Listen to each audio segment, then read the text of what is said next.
दोस्तों, क्या आपने कभी ये फील किया है कि जब भी आप कोई स्टॉक खरीदते हो तो वो स्टॉक गिरने लगता है।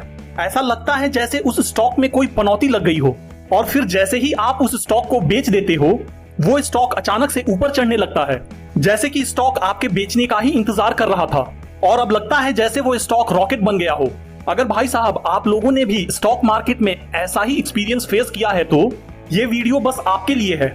देखिए, 2020 के बाद से इंडियन स्टॉक मार्केट में रिटेल इन्वेस्टर्स का पार्टिसिपेशन जबरदस्त ढंग से बढ़ा है। इसके पीछे कई रीजंस हो सकते हैं, जैसे कि 2020 के बाद स्टॉक मार्केट में एक मेजर बुल रन आया जिसमें हर कोई पैसे कमा रहा था, और ये वो दौर था जिसमें every Tom Dick and Harry makes money from stock market. और इसी दौरान हर्षद मेहता की स्कैम 1992 सीरीज भी आई थी, जिससे काफी लोग इन्फ्लुएंस हुए और शेयर मार्केट में आ गए। आजकल स्टॉक मार्केट में इन्वेस्टमेंट करना एक हॉट टॉपिक बन गया है और बहुत सारे रिटेल इन्वेस्टर भी मार्केट में आ गए हैं।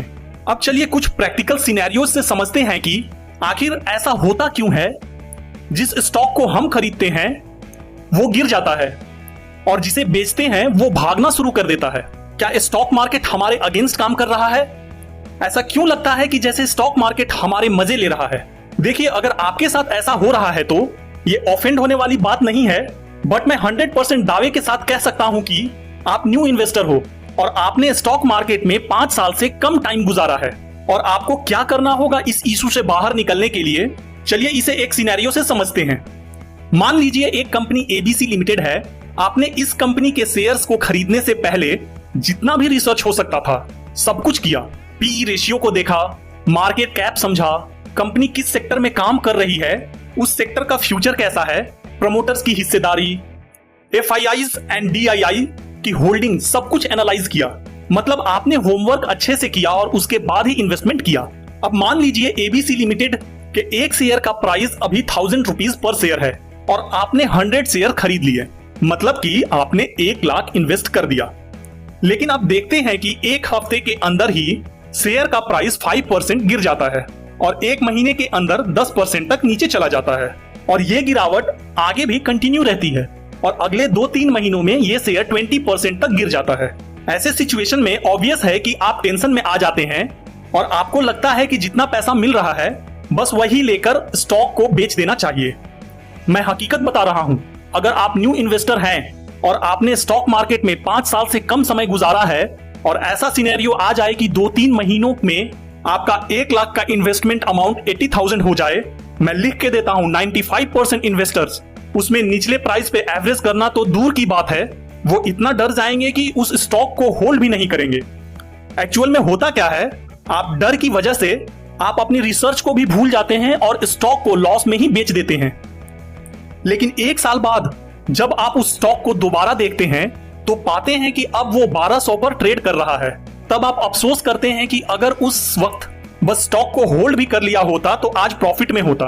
तो दोस्तों, ये समझना जरूरी है कि स्टॉक मार्केट में लॉस 2 ही रीजन से होता है, या तो आपका एनालिसिस वीक था या फिर आपने पेशेंस लूज कर दिया। इस सिनेरियो में आपने एनालिसिस तो सही किया था लेकिन पेशेंस लूज कर दिया। देखिए, शॉर्ट टर्म में स्टॉक प्राइस मार्केट के सेंटिमेंट्स, ग्लोबल इवेंट्स और कंपनी के क्वार्टरली रिजल्ट पे डिपेंड करता है। लेकिन अगर आपने कंपनी को अच्छी तरह से स्टडी किया है तो लॉन्ग टर्म में कंपनी आपको जरूर प्रॉफिट देगी। इसीलिए यह भी कहा जाता है कि स्टॉक मार्केट एक ऐसी जगह है जो इम्पेशेंट लोगों से पैसे लेकर पेशेंस रखने वाले लोगों को दे देती है। तो अगर आपको भी लगता है कि स्टॉक आपके खरीदने से गिरता है और बेचने से बढ़ता है तो थोड़ा सब्र रखिए और अपने इन्वेस्टमेंट को वक्त दीजिए। चलिए अब एक और दूसरे सिनेरियो को इमेजिन करते हैं। मान लीजिए एक कंपनी है एबीसी लिमिटेड और इसके शेयर का प्राइस रोज नई ऊंचाइयों को छू रहा है। आपके फ्रेंड्स भी उसी शेयर की बात करते रहते हैं और जब आप न्यूज देखते हो या फिर बिजनेस आर्टिकल पढ़ते हो तो हर जगह पे इसी शेयर की चर्चा आपको देखने को मिलती है। तो होता क्या है, पहले दिन आप उस शेयर को तेजी से बढ़ते देखते हैं और सोचते हैं लूं या ना लूं। दूसरे दिन फिर जब उस शेयर में तेजी देखते हैं तो सोचते हैं ले लूं क्या, और तीसरे दिन आपको लगता है कि अगर अब नहीं लिया तो शायद जिंदगी की सबसे बड़ी अपॉर्चुनिटी को मैं मिस कर दूंगा, और फिर बिना ज्यादा सोचे समझे उस शेयर को खरीद लेते हैं, ये देखे बिना कि कंपनी का फंडामेंटल स्ट्रॉन्ग है भी या नहीं है। बस क्योंकि वो शेयर भाग रहा है आप फोमो का शिकार बन जाते हैं। फोमो यानी फियर ऑफ मिसिंग आउट। अब होता क्या है, जब आप उस शेयर को खरीदते हैं तब तक वो शेयर अपना तेजी वाला दौर खत्म कर चुका होता है और जिन लोगों ने पहले से पोजीशंस बना रखी होती है वो प्रॉफिट बुक करने लगते हैं और इसके बाद शेयर के गिरने का चांसेस ज्यादा हो जाता है बनिस्बत की ऊपर जाने के। और ऐसे कंडीशन में आप उस शेयर में अटक जाते हैं क्योंकि आपने उसे बहुत ही हाई प्राइस पे खरीदा होता है। अब वो हाई प्राइस फिर से तभी आ सकती है जब या तो मार्केट में बुल रन हो जिसमें लोग अंधाधुंध पैसा लगाते हैं या फिर कंपनी का क्वार्टरली रिजल्ट एकदम धमाकेदार हो। यह होता है फोमो का असर। जब हम सिर्फ दूसरों के कहने पे अपने डिसीजंस लेते हैं तो हम अपने लॉजिकल थिंकिंग को पीछे छोड़ देते हैं। दिमाग में बस ये चल रहा होता है कि अगर अभी एक्शन नहीं लिया तो कुछ इंपॉर्टेंट मिस कर देंगे और यही डर हमें गलत टाइम पे इन्वेस्टमेंट करने के लिए मजबूर कर देता है।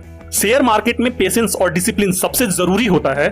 फोमो से बचने के लिए अपने रिसर्च और एनालिसिस पे फोकस करिए और जब तक आपको अपने डिसीजन पे पूरा भरोसा ना हो तब तक जल्दबाजी में किसी भी स्टॉक में उसके प्राइस को बढ़ते देखकर उसमें इन्वेस्टमेंट ना करें। देखिए, दुनिया के जो सबसे बड़े इन्वेस्टर वॉरेन बफेट साहब हैं या फिर इंडिया के सबसे बड़े इन्वेस्टर राकेश झुनझुनवाला सर, वो कभी भी फोमो की वजह से किसी शेयर को नहीं खरीदते थे, इसलिए आज वो दुनिया के और इंडिया के सबसे बड़े इन्वेस्टर बने हैं। वो अपने रिसर्च और अपने एनालिसिस पे ज्यादा भरोसा करते थे। मैं उम्मीद करता हूं कि मेरी इस वीडियो से आपको बहुत कुछ सीखने को मिला होगा और इसके बाद भी आपके मन में अगर कोई डाउट हो तो बेझिझक कमेंट में क्वेश्चंस पूछ लीजिए। मुझे आपके प्रश्नों के उत्तर देने में बहुत ही खुशी होगी। और अभी तक अगर आप मेरी वीडियो को देख रहे हैं तो आपसे मेरी रिक्वेस्ट है कि अगर वीडियो अच्छी लगी हो तो वीडियो को लाइक कर दें और मेरे चैनल को ऐसी ही वीडियोस को देखने के लिए सब्सक्राइब करके रख लें। धन्यवाद। जय हिंद।